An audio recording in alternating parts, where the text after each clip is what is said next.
Thank you very much for joining us today, John. We really appreciate it. It's my absolute pleasure, Corey. Yeah, I'm super excited to be here and talk about what we're doing.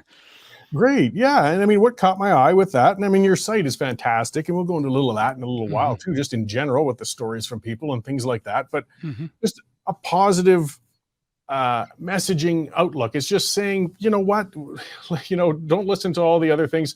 If we want reconciliation, let's develop resources. Let's get people prosperous and have them living happily in their communities out there. And it's seems like it's simple common sense, but not enough people are saying that sort of thing.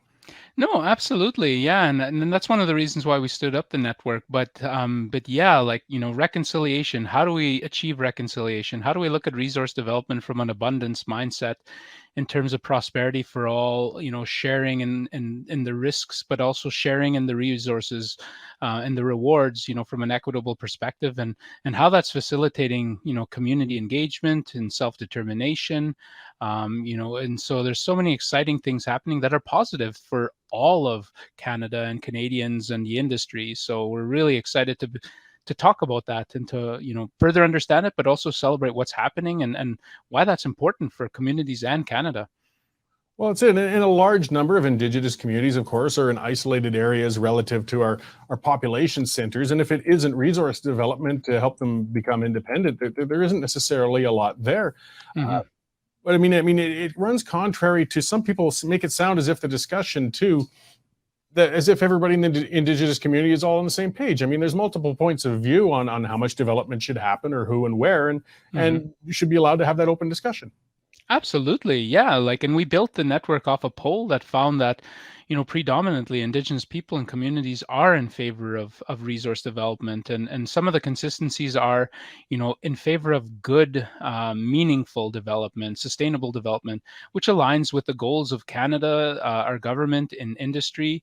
And, there's incredible sentiment there in terms of let's do this. Let's do this together and share in that prosperity.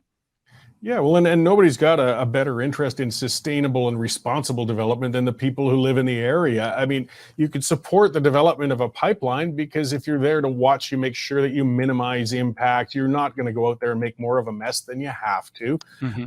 Again, but we're not hearing that messaging a lot from the communities. They seem to focus on the activists who oppose, unfortunately, in the media rather than the people who are interested in developing. Yeah, absolutely. And so, again, one of the reasons we think we're important to this conversation is to, I think, challenge that sensationalization of Indigenous sentiment in resource development and activism and has really certainly, I think, been the predominant voice. But we and so many other groups and communities are here to say that it's not the representative voice. It doesn't represent the majority, and doesn't represent by and far largely the sentiment in terms of being involved in developing, moving the development forward. And in line with what you just said, absolutely, Indigenous people are here to influence and assert through ownership, greater sustainability in terms of design, in terms of construction, in terms of operation, because you're absolutely right. Communities bear considerable environmental risk with resource development. Understand that, and the conversation changes when we're in a position to be able to influence the development in a way that ensures the protection of that environment and the culture and ceremony that surrounds the development in the land and the land use. Yeah, and something that's changed, I think, as well, has been some of the attitudes from industry, and perhaps it's from like proactive business people like yourself speaking out. I was in the oil industry way back 30 years ago and such, and we'd work in areas with Indigenous communities. But to be honest, usually at best, okay, well, we'll cut a check to the local community or something like that, or maybe hire a few folks, and then we'll move Hmm. on. But now companies are often seeking actual partnerships, not tokenism. They Hmm. want participation with the local community so that there's an investment and it's longer term, and that can certainly have a lot more positive longer term outcomes then. Yeah, absolutely it does. And so, historically, communities were seen as maybe even potentially risk or stakeholders as part of the process, as part of the development process. But the sentiment is changing and changing at a rate that is exciting, especially over the last 5-10 years. Yes, jurisprudence says that Indigenous people have more rights and more obligation for consultation, but industry is even moving past that and saying no, it's just really good business to partner to work with communities on a meaningful, equitable level in terms of understanding and sharing some of the challenges, the risks, the financing, but even the partnerships. If that's not possible, looking for sustainable development as opposed to just managing communities and their expectations, but looking for what are the outcomes? How do we ensure that, even ultimately the lives of Indigenous people are better once this development moves on, that they've built enough capacity, sustainable development, that they can diversify into different economies, and industries are asking those questions, government are asking those things, and starting to develop policies and procurement and relationships where that's an accountability and a deliverable.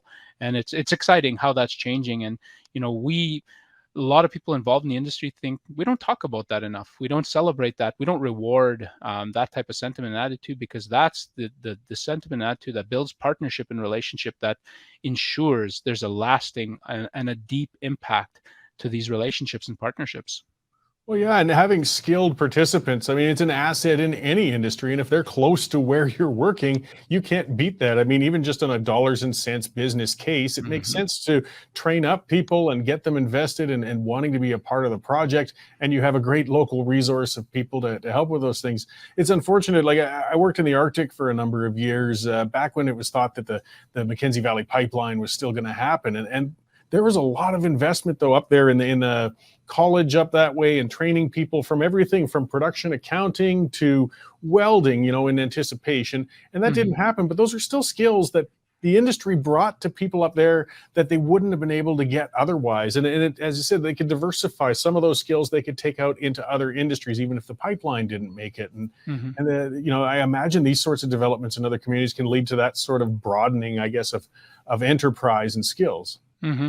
Absolutely. It's really exciting to be part of conversations where industry is kind of moving past just the business need, the project need, and realizing, yes, there's a considerable value in investing in these skills, in the education, life skills, and achieving measures or means of socioeconomic reconciliation. So getting people much more engaged in terms of their opportunities, diversifying skill sets so they can do all sorts of things. And these investments are happening, and industry is far less, I think, I don't know if it's disappointed, but they're far less understanding that, yes, this is how you do business. We're going to train people from a more altruistic perspective in terms of its greater impact to economy and industry, but ultimately, if it serves the business needs, that's wonderful as well too. And there's people that can do these things, and they can transfer those skills to other areas, other resource development, other economies, administration, leadership. All those skills certainly transcend specific industries, and they're certainly applicable. And so, yeah, it's really exciting what's happening. Yeah, and your group is giving a platform to different engaged voices throughout the community in general to give that different perspective. I see a piece by Chief Crystal Smith on saying First Nations want an energy future, not eco-colonialism. A bit of a loaded title, but well, we Mm-hmm. see the colonialism word thrown out in opposition to development all the time, and then this is kind of turning it around. Well, hang on, you foreign anti-industry groups aren't necessarily looking out for the local people's interest as well. It's sort of a Mm-hmm. different sort of patronizing colonialism going on out there. Absolutely. And she's an excellent example, and a wonderful champion for, describing, yes, maybe there's some aspects of interest that align, but it's typically just the frustration. It doesn't align with the goals of the community 100%. Goals want to participate, they want to develop, they want to self-determine, they want to be autonomous.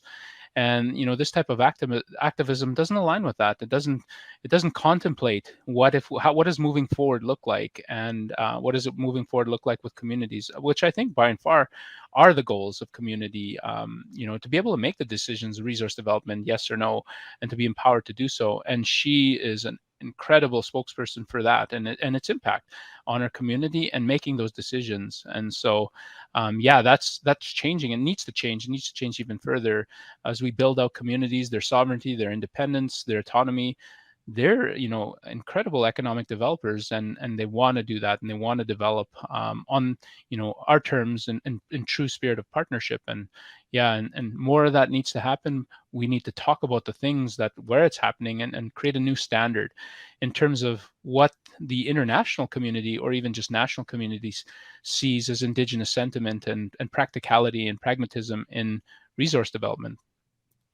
Yeah. So with your organization, I mean, you're bringing light to a lot of issues. You're giving a platform, as I said. I see other categories. You've got research available and other things such as that you guys have been taking part in. Absolutely. Yes. We want to, as opposed to, we don't want to be an organization that pounds tables or talk about reparations or anything like that. We want to talk about and then use the research to support that. So we built it off that through surveys and through understanding data, through economic impact, different, different policies and legislation. So we want to look at those and say, okay, what's the true impact, economic impact, if we would go this way in terms of regulatory, in terms of UNDRIP, in terms of emissions intensity, cap, production, understand those things. And you need research to do that. And so, yeah, we certainly have the capacity, wanna use that data and then understand and make informed choices in terms of development and the policies that either support or constrain development.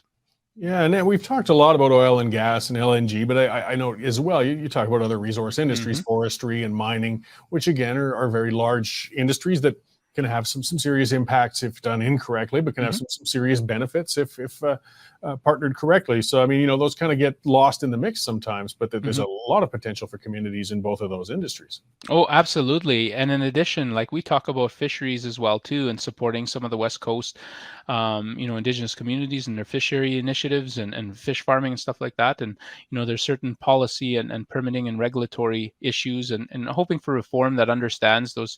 If we were to transition or if there's issues with sustainability, let's understand the economic impact aspect of those. Similar with mining and forestry, what does Indigenous stewardship and participation and sustainability look like?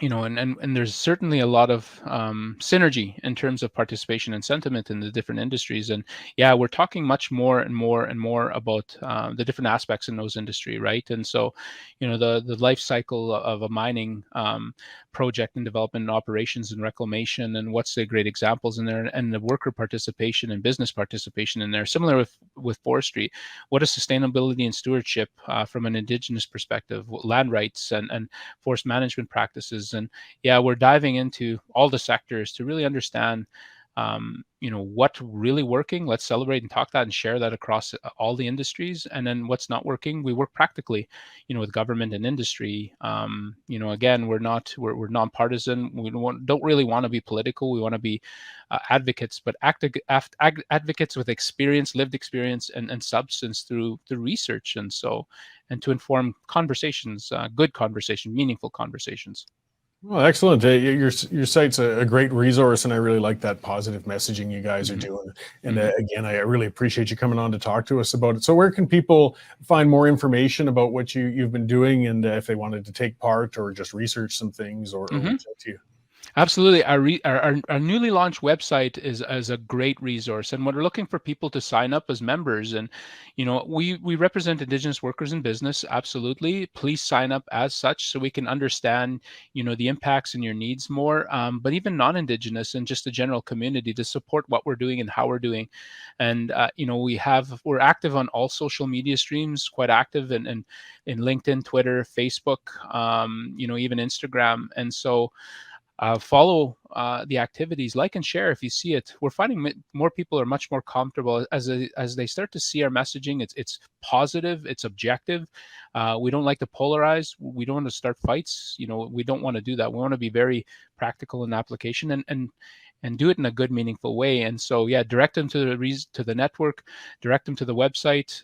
Please sign up, and then so we can understand all these aspects even further, and then kind of build that following, and then follow our social media channels. Excellent. Well, thank you one more time for joining us, then, John. And I hope we get to talk again soon. We'll talk about some of those partnerships and successes. Absolutely, my pleasure, Corey. Thanks for having me. You can become a Western Standard member for just $10 a month or $99 a year for unlimited access.